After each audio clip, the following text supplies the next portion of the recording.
पीके study आई को channel को आपण मानको बहुत बहुत स्वागत। तो पिला माने प्रीवियस क्लास रे आमे इंडियन इकोनॉमी रो किछि टॉपिक ऊपर आमे डिस्कशन करिथिले। तो समस्ते बा जो माने भी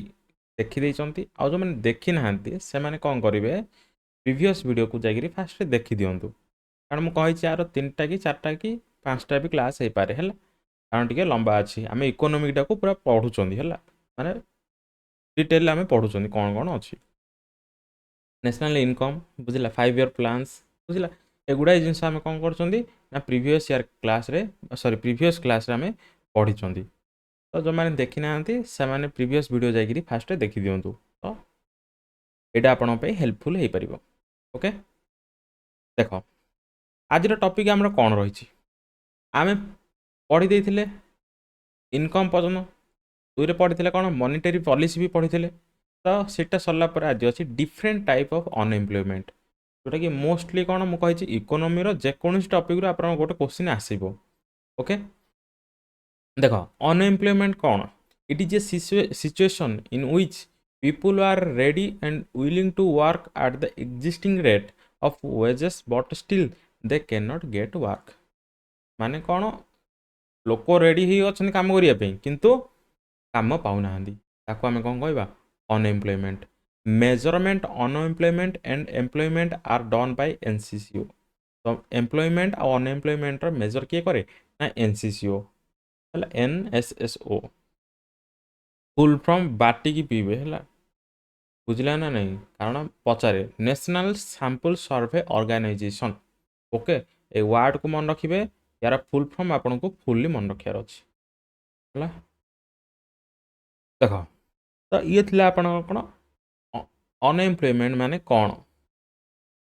देखो जति दरकार मु सेति पढेबी हला आमे अननेसेसरी जिंस पढी टाइम नबानी। Unemployment data in India are kept under the ministry of labour and employment बुझिला। तो अनएम्प्लॉयमेंट डाटा का भीतर आसे कोंदो ministry of labour and employment. Okay देखो तापर कोन अछि टाइप्स ऑफ अनएम्प्लॉयमेंट ये होची मोस्ट इंपोर्टेंट बिले जेति टाइप पढ़िबा सब इंपोर्टेंट हला गोटे भी आपण छाड़िबेनी। स्ट्रक्चरल अनएम्प्लॉयमेंट हला स्ट्रक्चरल अनएम्प्लॉयमेंट माने कोन ना कॉज्ड बाय स्ट्रक्चरल चेंज जदि कौन सी जगह देखो नुआ टेक्नोलोजी आसिला हला तो नुआ टेक्नोलोजी जो आसिला से टेक्नोलोजी जो माने जानि नथिबे से मानु कोन हबो से मानु कोन करा हबो काढी दिया जीवो बुझिले नहीं बा ग्रोइंग पॉपुलेशन ग्रोइंग हेले नुआ टेक्नोलोजी आसिला तो से मानु कोन करा छटई करा दिया हला से मानु को जीवो कोन स्ट्रक्चरल अनएम्प्लॉयमेंट। नेक्स्ट देखो फ्रिक्शनल अनएम्प्लॉयमेंट देखो जदि गोटे पिलाटे कोन करूची गोटे मनर एक्स जगह काम करूची बुझिला ताको एटा भल लागलानी कामटा से कोन कला वाई जगह जाई जॉइन हबो तो एठो ए भितर से जॉइन हा पे किछि टाइम इंटरवल लागियो ना नहीं बुझिला ना नहीं ताको 2 मंथ की 3 मंथ तक कोन अछि घर बसियार अछि कि गोटे गोटे थर 1 ईयर 2 ईयर हे जाउछि बुझिला। तो एई अनएम्प्लॉयमेंट को हमें कोन कहबा frictional unemployment when people shift from one job to another and remain unemployed during this interval time period मु कहि दोछि जेमिति आपण सेमिति मन रखिबे। देखो नेक्स्ट अछि cyclical unemployment demand deficient unemployment हम आपको मध्ये कहि परिबा। देखो ये होछि कोन साइक्लिकल अनएम्प्लॉयमेंट मीन्स कोन people are thrown out from the job due to the decrease in demand. देखो बेले गोटे जिनस होछि कोन मु एबे कहि दोछि जेतळ माने एमिति गोटे गुड़ाए जिनस अछि जे जिनस सारे कोन हबो ना लोकनका दरकार हबोनी बुझिला ना नहीं से जिनस रा कोन चाहिदा कमी जीवो तो जेतळ चाहिदा कमी जीवो सेई वर्क रे बा सेई प्रोडक्ट रे लागिथिबा लोकनगर कोन हबो वैल्यू धीरे धीरे कमी जीवो ना नहीं प्रोडक्ट जदि दरकार होनी ताहले एम्प्लॉयमेंट देले कोन हबो खाली पैसा दबा कथा ना नहीं तो सेमानु कोन करा हो छटई करा दियो काढी दिया जीवो तो सेई प्रकार एम्प्लॉयमेंट को कहबा साइक्लिकल अनएम्प्लॉयमेंट कहबा। यासिबो रिसेशन डिसगस्ट अनएम्प्लॉयमेंट ହଉଛି କ'ଣ in this type of employment people are employed but their marginal productivity is zero. Example, one man is engaged in some agriculture work, his friend joins him, but the productivity of both the remains the same. His friends come under discussed unemployment. ଦେଖ ପିଲେ ମୋର ଏବେ କ'ଣ ମୁଁ ତମକୁ କହିଲି ଏଠି 10ଟା କାମ ଅଛି, ସେ କାମଟା କେବଳ ଜଣେ କରିବା ଦରକାର, ମାନେ ଜଣେ କଲେ ସେ କାମଟା କ'ଣ ସେତିକି ଟାଇମ୍ରେ ହେଇଯାଉଛି, 2 ଜଣ କରିବ ମଧ୍ୟ ସେଇ ଟାଇମ୍ରେ ହିଁ ହେଉଛି। ତ ଜଣେ ଯେଉଁ ଲାଗିଛି ଏକ୍ସଟ୍ରାରେ ସିଏ ଏଇଟା କ'ଣ ଫାଲତୁରେ ଯାଉଛି ନା ଜଣେ, ବୁଝିଲା ନା ନାହିଁ, କିଛି ଆବଶ୍ୟକତା ନାହିଁ ନା, ତାକୁ ଆମେ କ'ଣ କହିବା ଡିସ୍କସ୍ଡ ଅନଏମ୍ପ୍ଲୟମେଣ୍ଟ। ନେକ୍ସଟ ଦେଖ ଏଜୁକେଟେଡ୍ ଅନଏମ୍ପ୍ଲୟମେଣ୍ଟ, এটা তো ସମସ୍ତେ ଜାଣିଯିବେ। If one educated person is not able to get suitable job situated to his qualification, ତ ତାକୁ ଆମେ କ'ଣ କହିବା ଏଜୁକେଟେଡ୍ ଅନଏମ୍ପ୍ଲୟମେଣ୍ଟ। ବୁଝିଲା, ଏଜୁକେସନ୍ ଅଛି କିନ୍ତୁ ପାଇପାରୁନି, ବା ତମେ ପଢ଼ିଛ ଗ୍ରାଜୁଏସନ୍, ତମେ ଦି କ'ଣ ଦରକାର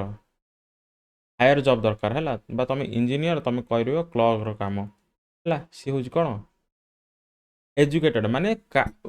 ডিগ্রি অনুসারে কাম মিলিয়া দরকার, বুঝলা না নাই, তাঠু লোয়ার লেভেল হলে কোণ হয়ে সেটা এজুকেটেড অনএমপ্লয়মেন্ট। নেক্সট দেখ ওপেন অনএমপ্লয়মেন্ট। দেখ ওপেন অনএমপ্লয়মেন্ট মিন্স কোণ যে কাম খোঁজন্তিনি কাম করিয়া পই ହେଲା,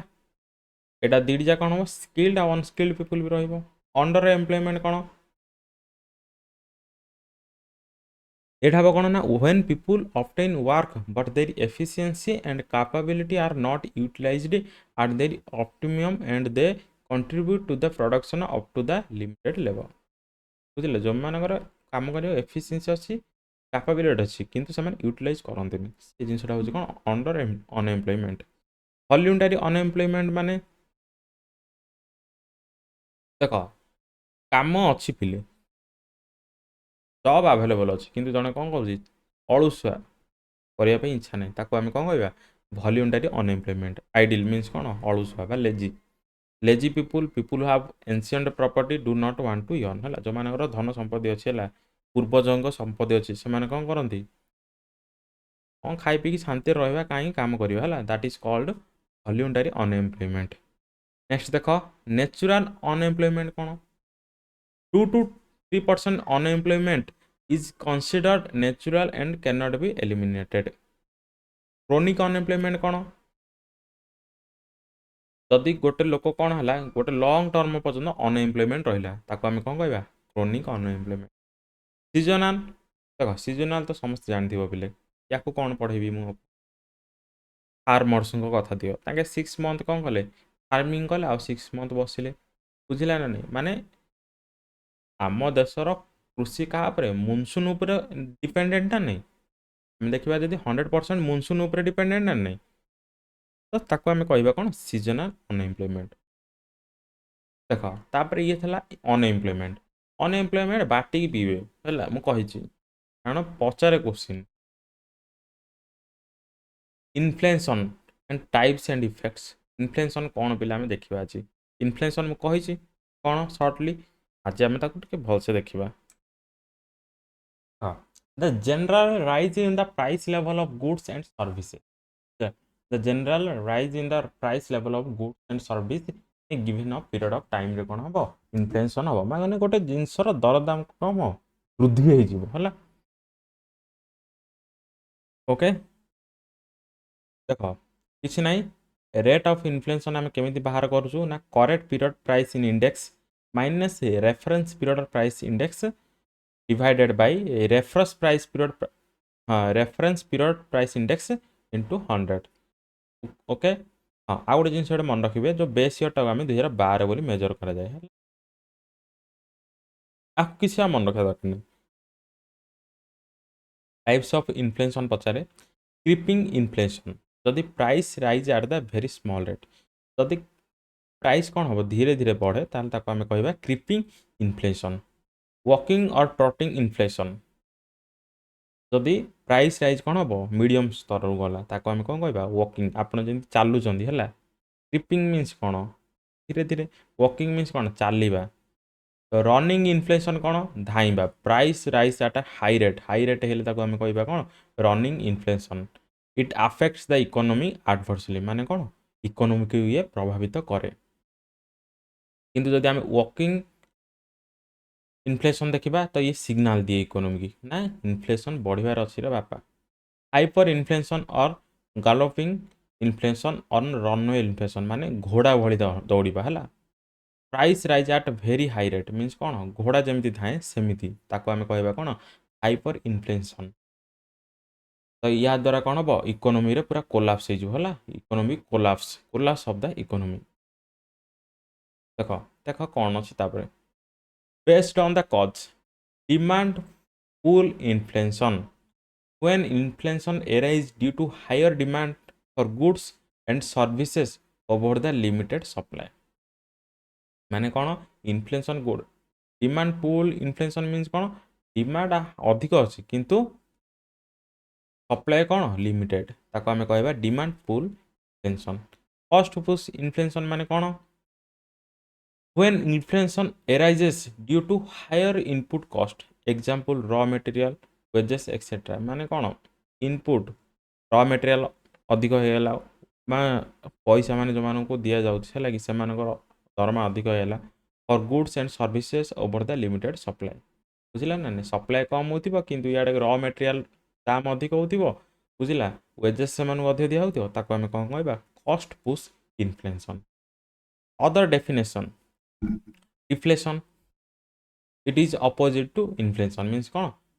डिफ्लेशन देख पहले इन्फ्लेशन मन रख डिफ्लेशन टा कौन उल्टा प्राइस रे कौन हम घटोती हम माने प्राइस कमिज बुझला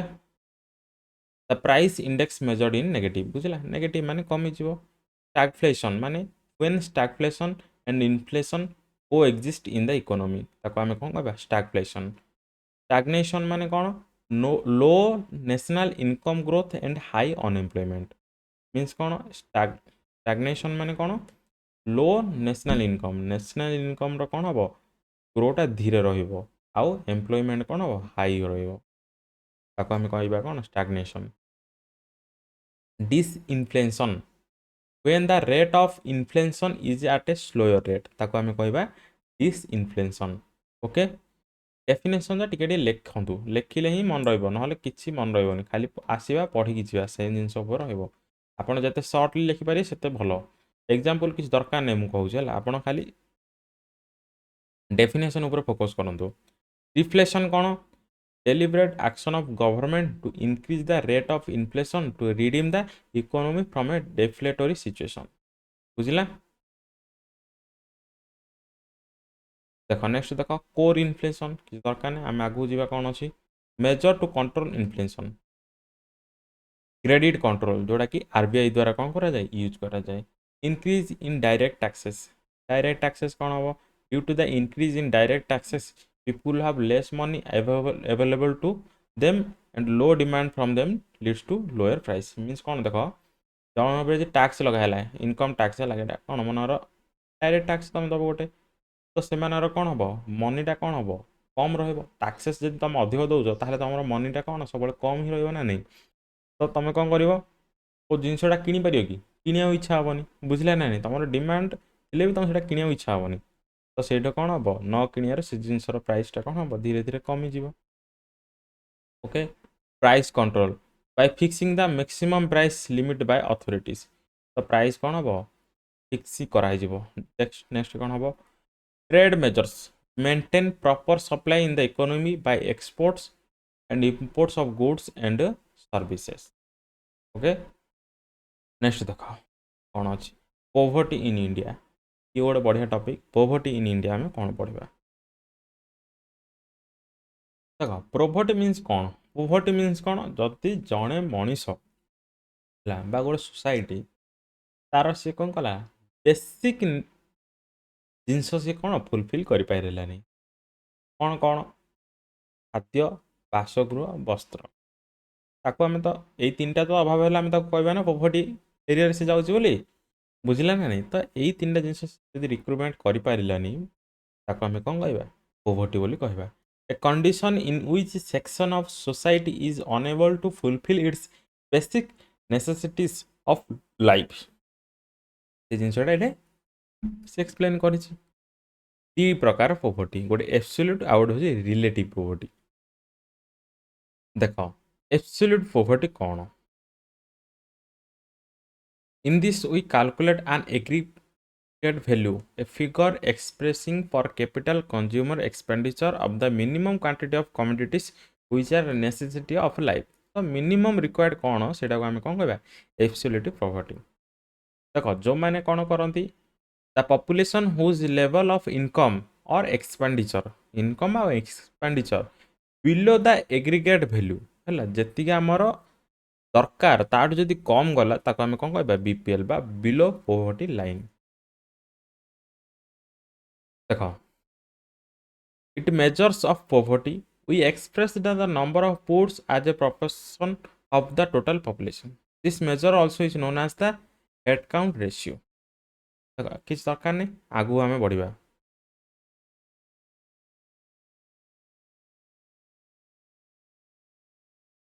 देख रिलेटिव कौन in this type of poverty a person may be above below poverty line but happens to be poor in comparison with the other person whose income is above his income and consumption देख जड़े कौन हो पारे poverty line ऊपर भी थी पारे है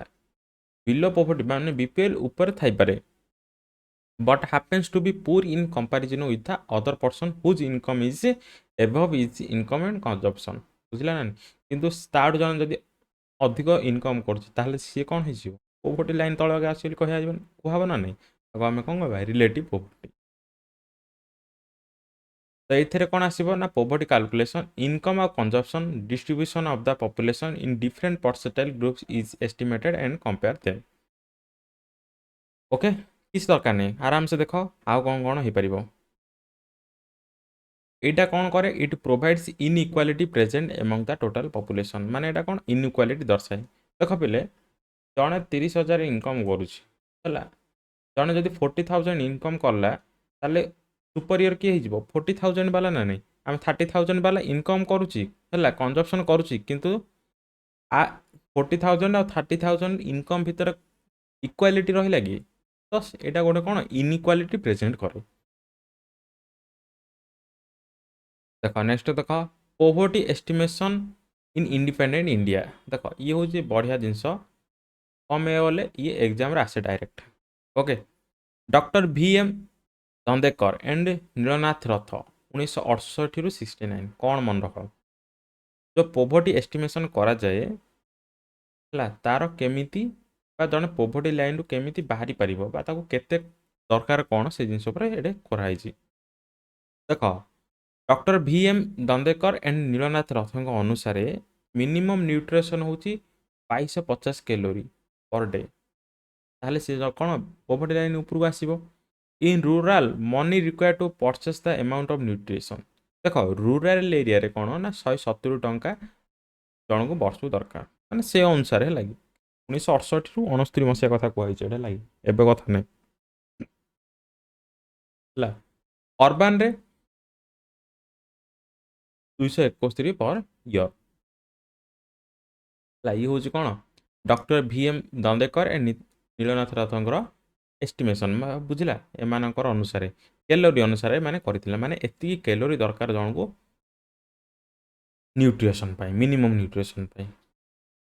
देख प्लानिंग कमिशन एक्सपर्ट को ग्रुप अनुसार कौन जोटा कि 1962 आसला बुझला poverty line concept was first introduced by planning commission working group of the planning commission in 1962 तो पोवर्टी लाइन कॉन्सेप्ट किए देथिला ना planning commission expert group Alagh committee बहुत बहुत important poverty Alagh committee is associated with which of the following जोड़ा आपको मारियार अच्छी कौन पोवर्टी एस्टिमेशन चेयरमैन किए ना वाई के अलगा नेक्स्ट देख कौन कही 1979 poverty estimation was done on the basis of lack of income तो इनकम अनुसार कौन करा जाउथला 1979 पर्यंत मेजर करा जाउथला पोवर्टी केमिति ना इनकम अनुसार बट इन 1979 वाई के अलगा committee adopted a new approach based on house hold पर कैपिटल कंजप्शन एक्सपेंडिचर बेसिस एटा मन रखिए पी जी अलगा कमिटर जी पॉइंट आप पढ़े पी देवे this committee defines the first poverty line in India. बुझिला न्यूट्रल माने कैलोरी बेसिस रे माने कौन कले फिक्स कले जे जन को केते मिनिमम कंजप्शन करिया पड़े डेली। देख 2400 कैलोरी को मान पे रूरल एरिया पे, अर्बान एरिया पे 2100 कैलोरी। देख 2400 रूरल कमी रूरल लोक माने बेसी फिजिकल एक्टिविटी रे से कौन करती बिलक गले फार्मिंग कले ये जिन से कौन करती कैलोरी अधिक दरकार कि अर्बान एरिया पे 2100 कैलोरी फिक्स दिन को है। देख फिजिकल लेबर दे अंडरगो से 2400 कैलोरी हाएस्ट दरकार। नेक्स्ट लकड़वाला कमिटी पीबे है जोटा जोटा मार्किंग कर पूरा मन रखिए है। पोवर्टी एस्टिमेशन रे माने सब important formed 1989 chairman DT Lakdawala report केवे देइथिले 1993 आंकर कंजप्शन कौन थी सेम 2100 2400 को 2100 रूराल 2400 कैलोरी पर डे एटा मन रखिए बुझला। नेक्स्ट देख तेंदुलकर कमिटी इंपोर्टाट पोवर्टी रे कही इकोनोमी कौन टॉपिक एमती ना जोटा कि आपन को क्वेश्चन दे पारिबनी सब टॉपिक रे top question. Okay formed in 2005 chairman Suresh D Tendulkar submitted its report 2009 एति मन रखिए। Changed calorie based estimation to nutrition calorie ठू एम कौन है nutrition health and other expenditure based. देख आउ गोटे आंके कौन कले ना पीएलबी पोवर्टी लाइन बास्केट आंके कौन कले इंट्रोड्यूस करले है पचारि पारे which committee is introduce poverty line basket आसब कौन तेंदुलकर कमिटी। देख आंकर एक्सपेंडिचर केमिति रहिला ना जो मैंने रूराल रोचंदी है से कौन 27 टଙ୍କା खर्च करार अच्छी डेली बुझिले ना नहीं तांकर कौन कंजप्शन पे आउ जो मैंने अर्बान अच्छा से 33 टଙ୍କା तो यही बेसीस रे करा जायथिले पहले 2005 मसिया कथा ला एबे कथा नै। रंगराजा कमिटी रंगराजन कमिटी इंपोर्टाट 2012 आसला चेयरमैन हो रंगराजन कमिटेड इट्स रिपोर्ट इन 2014 बुझला आंकर कौन थी ना 33 टଙ୍କା जो मैंने रूराल अच्छा अर्बान जो मैंने अच्छा 47 टଙ୍କା से दरकार। नेक्स्ट देख history of banking in India before and after independence आम मॉनेटरी पॉलिसी पढ़ी एबे पढ़ा कौन history of banking in India. देख कौन अच्छी हाँ देख 3टा फेज अच्छी से फेज आम देखा कौन कौन अच्छे देख बोले ये इंपोर्टाट किसी ना आराम से पढ़ीद प्री इंडिपेंडेंस फेज रे 1970 1947 सेकेंड फेज हूँ कौन 1947 ରୁ 1991 थर्ड फेज हूँ 1991 एंड बियॉन्ड किसी ये ना banking system commence in India with the foundation of bank of Hindustan in Calcutta 1770 तो ये स्टार्टिंग है कौन बैंकिंग टे लिखिदियो है ये जिन लिखिदियो which ceased to operate in 1832 देख after that many banks came but were not successful like general bank of India time period लिखिबो औथ कमर्शियल बैंक 1881 ରୁ 1958 the first commercial bank of India ये हूँ सर्ट क्वेश्चन बोले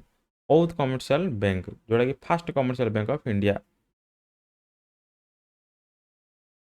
है तापर देख where some are successful and continue lead to event now like Allahabad 1865 Punjab bank 1894 पचाड़ुची है माने डेट पचार केवे एस्टाब्लिशमेंट होता bank of Baroda 1906 bank of bank of India 1906 bank of Baroda 1908 central bank of India 1911 बुझला तो ये जिन सब आप मन रखिए आउ कि ना आउ कौन आसला देख बैंक ऑफ बेंगाल जोड़ा 1806 bank of Bombay 1840 bank of Madras 1843 तो ये 3टा बैंक है कौन bank of Bengal bank of Bombay आउ कौन आसो बैंक ऑफ मद्रास है तो ये 3टा बैंक को कौन कला मर्जर कराला माने मिसा दिगला केवे 1921 तो ताको आम कौन बोली जानले ना imperial bank of India party की पी देवे है ये इंपोर्टाट तीन बैंक बा तीन प्रेसिडेंसी बैंक कौन ना bank of Bengal bank of Bombay bank of Madras को 1921 मसीह मर्ज करी नुआ बैंक है दा ना कौन imperial bank of India Imperial Bank of India was later renamed in 1955 as the State Bank of India बुझला तो 1955 मसीह इंपीरियल बैंक है कौन state bank of India okay तापर देख आम पढ़ी 1935 आसला कौन रिजर्व बैंक ऑफ इंडिया बुझला कमिटी कौन आसो ना हिल्टन यंग कमिशन रिकमेंडेशन रे रिजर्व बैंक ऑफ इंडिया आसला 1935 ओके हाँ कमिटीटा आसला 1926 मन रखिए है हिल्टन यंग कमिशन आसला के 1926 रिकमेंडेशन रहा कौन आरबीआई नेशनलाइजेशन के आउ कि असुविधा अच्छी कि चलो आगू जा देख ये हूँ सेकेंड फेज ऑफ 1947 टू 1991 आगु किसी ना आगू बढ़ा आम देख एटा important 1949 1 January RBI of India was nationalised okay next देख हाँ ये गोटे इंपोर्टाट देख ये मार्क करदे 14 commercial banks were nationalized on 19th July 1969 Srimati Indira Gandhi was the Prime Minister of India during 1969 the following banks are nationalized तो केतरा bank देछि जोटा 14टा बैंक अछि 19 जुलाई 1969 मसिया रे सेमानु कोन कराला नेशनलाइज्ड करागला हला से समय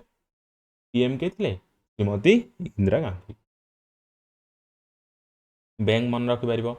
central bank of India Punjab national bank bank of Baroda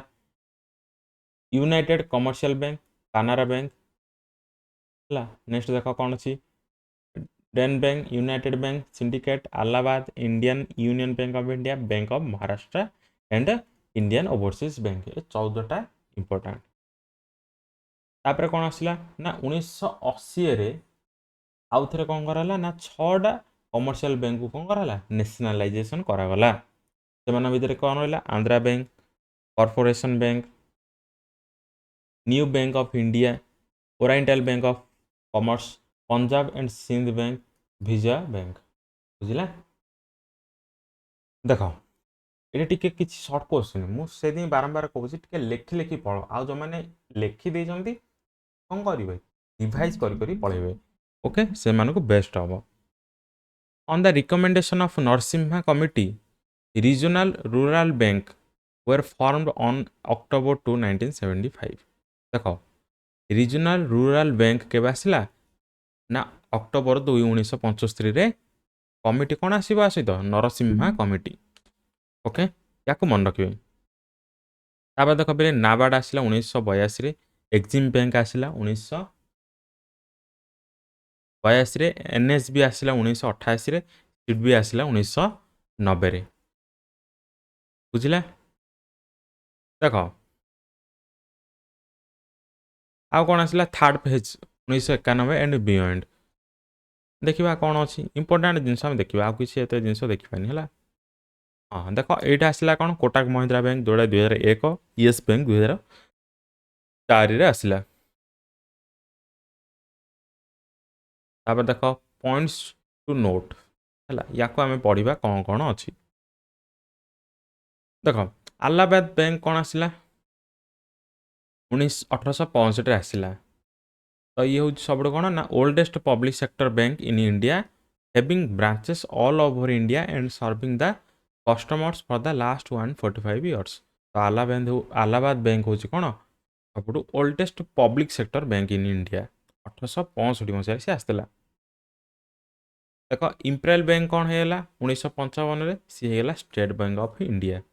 next Punjab national bank is the first bank purely managed by Indians which was established इन लाहौर 1895 तो 1895 पंजाब नेशनल बैंक आसला जोटा कि प्योरली इंडियंस ओके देख फर्स्ट ट्रूली स्वदेशी bank central bank of India is called India first truly स्वदेशी bank first truly स्वदेशी bank क्या आसो सेंट्रल बैंक ऑफ इंडिया तो ये कौन आसीबो 1911 एस्टाब्लिश होइतिला आउ owned and managed by Indians. Union bank of India was inaugurated by Mahatma Gandhi in 1919। बुझला union bank of India was inaugurated by Mahatma Gandhi in 1919। Okay Osborne Smith first governor of RBI. CD Deshmukh first Indian governor of reserve bank of India. Okay याको सब मन रखिबे पिला कारण exam एरा ही पचारे। The first Indian bank to open an overseas branch in bank of India it established A branch in London 1946। तो बैंक ऑफ इंडिया बिले कौन करथिला फर्स्ट ओवरसीज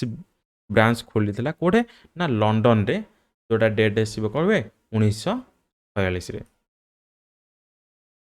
नेक्स्ट देखो state bank of India has the maximum number of overseas branches. बुझला state bank of India has the maximum number of overseas branches. Okay तो बोले आशा करुच्ची आज class आपको बहुत बेनिफिटेड होइतिबो कारण आम जहाँ भी आज पढ़ले टी इंपोर्टाट अच्छी आपण क्लास को आउ गोटे थर 2x रे देखंतु रिवाइज हो आपणकर। नेक्स्ट क्लास आम पढ़ा कौन money market and banking system in India plus आम पढ़ा कौन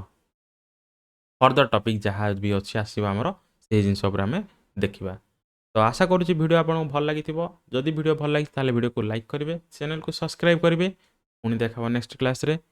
जय हिंद वंदे मातरम।